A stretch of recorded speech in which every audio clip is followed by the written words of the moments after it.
வணக்கம் மக்களே, சூப்பரான ஈவினிங் ஸ்நாக் தான் நம்ம இப்போ பார்க்க போகிறோம். மசால் வேர்க்கடலை எப்படி செய்கிறதுன்னு பார்க்கலாம். ஒரு பவுலில் தேவையான அளவுக்கு வேர்க்கடலையை எடுத்து வச்சுக்கோங்க.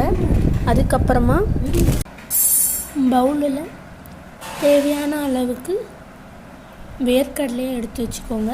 அதுக்கப்புறமா ஒரு கப் அரிசி மாவு, ஒரு கப் கடலை மாவு எல்லாத்தையும் நல்லா பிசைஞ்சிட்டதுக்கப்புறமா தண்ணி ஊற்றி மிளகாத்தூள், அதுக்கப்புறமா உங்களுக்கு தேவையான அளவுக்கு கலர் கூட ஆட் பண்ணிக்கலாம். அப்படி கலர் ஆட் பண்ண வேணாம்னு நினைக்கிறவங்க காஷ்மீரி மிளகாத்தூள் கூட ஆட் பண்ணி கருவேப்பிள்ளையோட, அதுக்கப்புறமா நல்லா இடித்த பூண்டோட வானிலையில் எண்ணெய் வச்சு வறுத்து எடுத்து சாப்பிட்டிங்கன்னா சூப்பரான மசால் வேர்க்கடலை கிடைக்கும். ட்ரை பண்ணி பாருங்கள்.